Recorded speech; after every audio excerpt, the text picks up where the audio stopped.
Di saat negara lain kejar koruptor sampai ke liang kubur, di sini dikasih remisi. Diusulkan ada amnesti dan abolisi. Ditambah ruang tahanan VIP, kasur empuk, ada AC biar adem kayak di Antartika.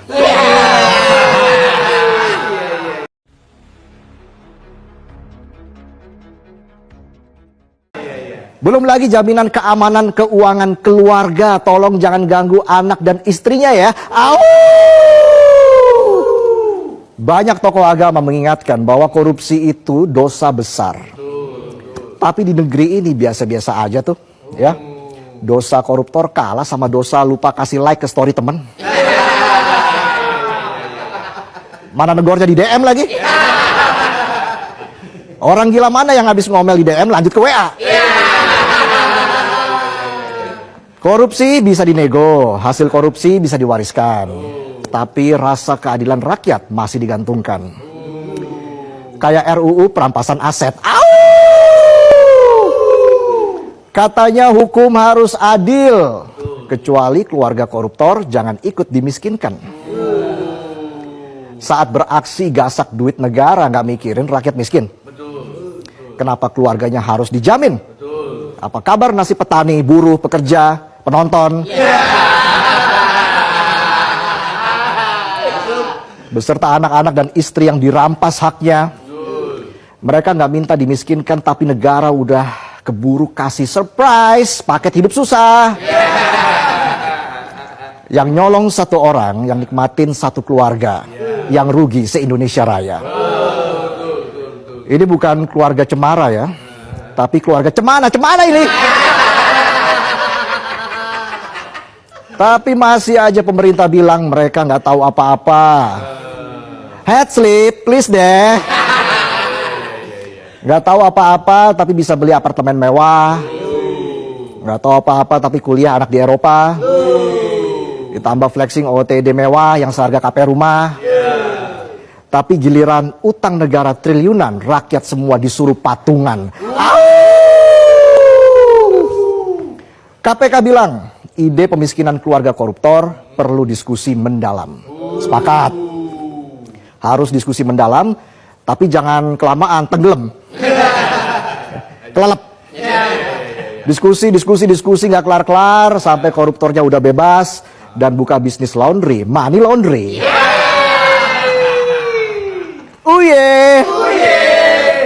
Miriplah sama RUU perampasan aset yang statusnya belum prioritas. Tapi di sisi lain, ada tuh RUU yang dibahas di hotel, langsung gol. Disahkannya cepet banget. Jadi bukannya nyelamatin duit rakyat, tapi nyelamatin jatah kawan biar tetap aman, nyaman, dan berdinas sampai ubanan. Kerugian negara akibat kelakuan kotor koruptor udah triliunan. Tetapi hukuman untuk koruptor masih ringan. Kalau begini kapan takutnya koruptor? Di negara lain seperti China, Vietnam, Iran, koruptor dihukum mati.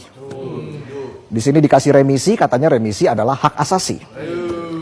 Hukum koruptor di negara ini masih kayak bubur ayam ya. Lembek, tapi banyak perdebatan. Kamu tim diaduk apa tim yang nggak diaduk? Undang-undang tuh diaduk. Bisa aja saya. Korupsi itu bukan soal satu orang jahat, tapi soal sistem yang bikin orang terpaksa jahat. Nggak jahat, nggak menjabat. Mau jujur, hancur. Yang salah bukan cuma si tikus-tikus rakus, tapi semua mulut yang diam, semua mata yang pura-pura nggak lihat, dan semua pihak yang lebih takut anak koruptor jatuh menderita daripada anak bangsa yang hidup tanpa masa depan cerah. Yang di atas tolong jangan ketinggian, cobalah menengok ke bawah. Negara ini udah terlalu lama baik sama yang jahat, dan jahat sama yang baik. Daripada mikir keluarga koruptor harus dilindungi, lebih baik berpikir bagaimana melindungi nasib bangsa ini dari tikus-tikus berdasi.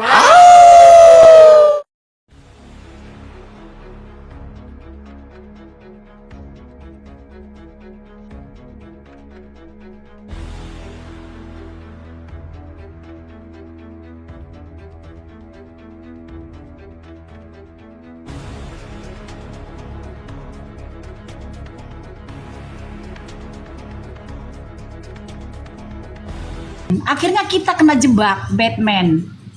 Siapa yang susah? Ya kita sendiri.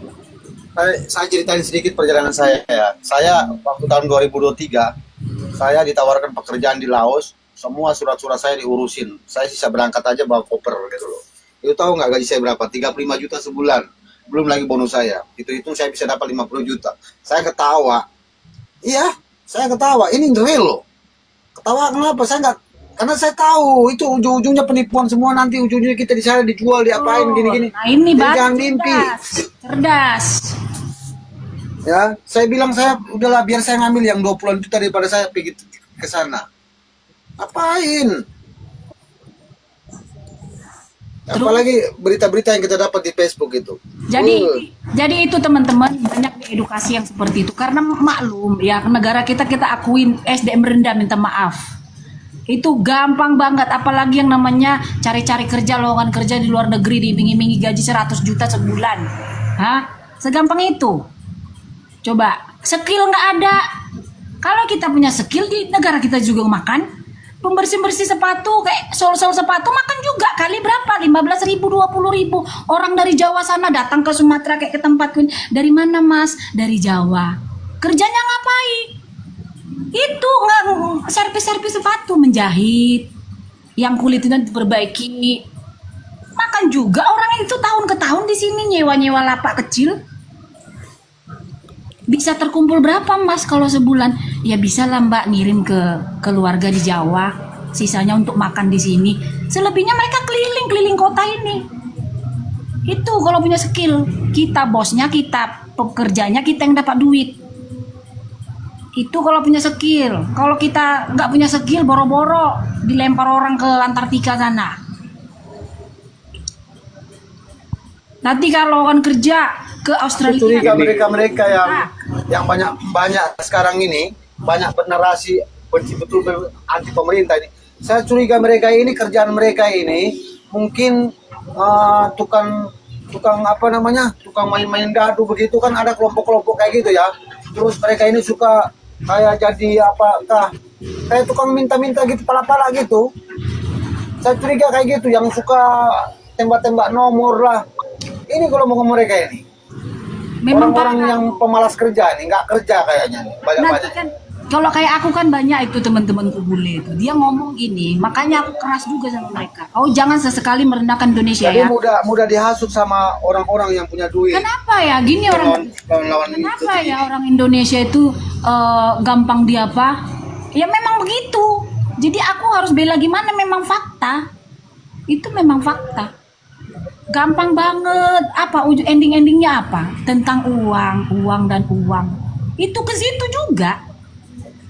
Astaga, pikirku lah pula disangkal dibilang dia satu negara kita. Enggak dibilang nanti gimana. Kena juga aku direndahkan padahal aku bukan pelaku. Itu internasional loh, pembahasan internasional. Cobalah.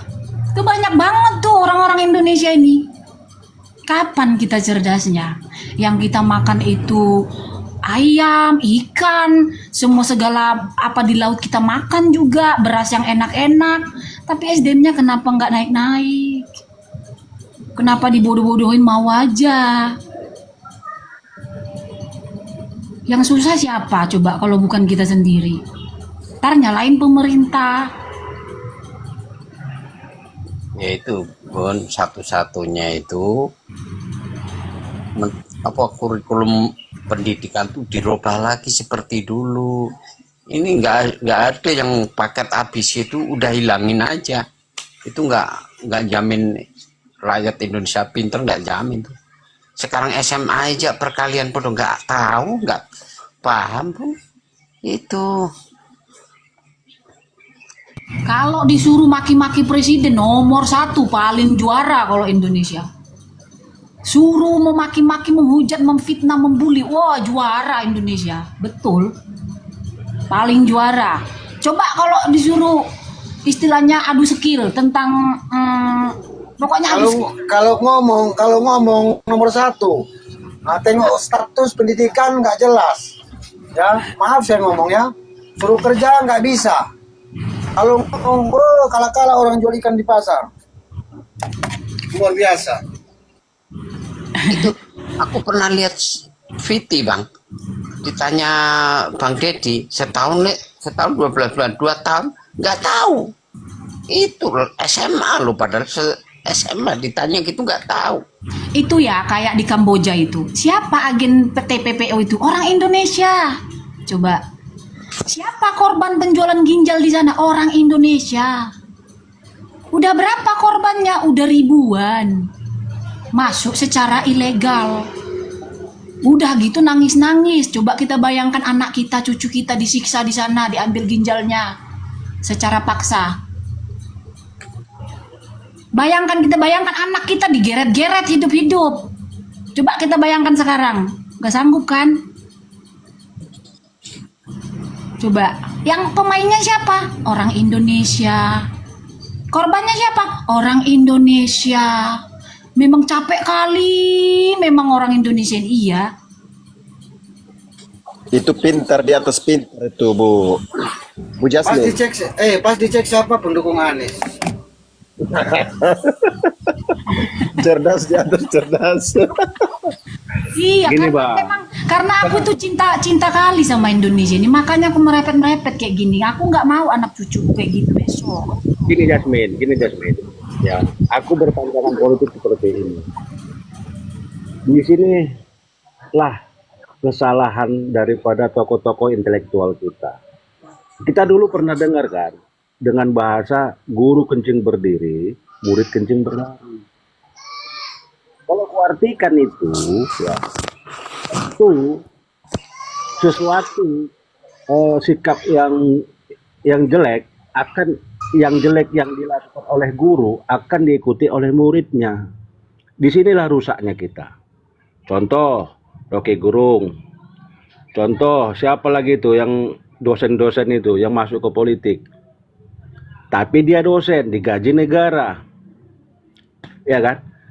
Seharusnya dia harus bisa memisahkan posisi dia itu sebagai kritikus dan sebagai dosen ataupun tenaga pendidik gitu loh. Dia harus mencerdaskan bangsanya, bukan melawan negaranya atau pemerintahannya. Di sini salahnya gitu.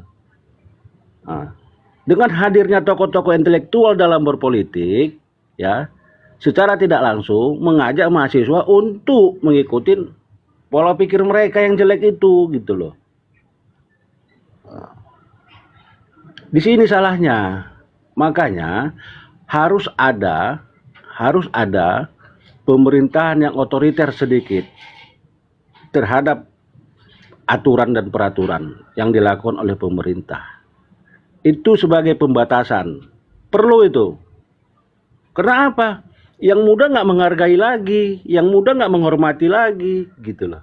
Karena mereka berpegang pada prinsip mereka masing-masing. Padahal kalau secara etika itu kan sudah melanggar.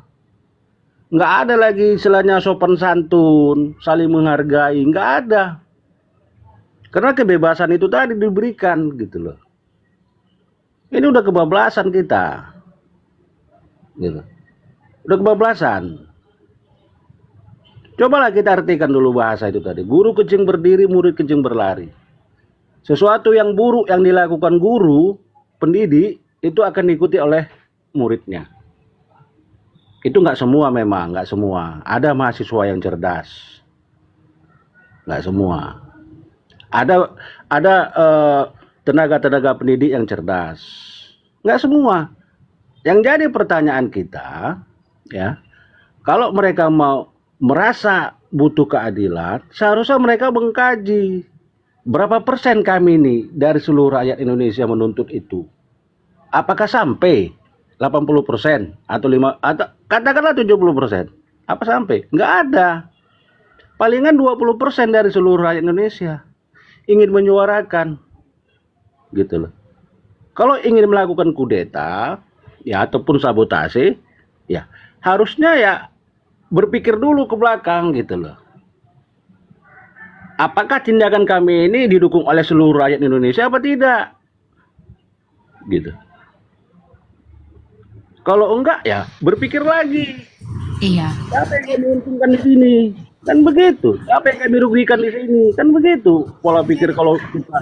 Jadi kita kan memang Saya mau tanya dulu, Kak Jasmine sekarang usia berapa?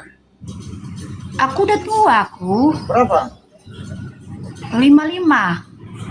Jangan tapi teriak-teriak lah, nanti kau stroke. Enggak, memang seperti itu biar artikulasinya jelas. Oh gitu ya.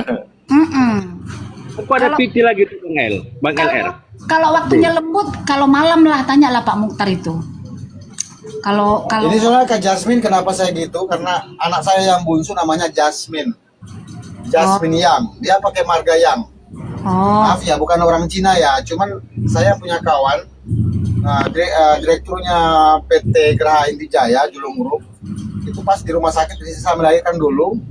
Dia langsung dia yang angkat dari dalam rumah sakit bawa menaikin mobilnya bawa ke perumahan. Kawan saya. Makanya nama anak saya itu Jasmine Yang. Di belakang ada Yang. jadi kan kalau kita sering live seperti ini, edukasi yang nggak ada kerjaan lah ya. Kalau aku memang kerja nih, tapi sambil bisa lah gitu.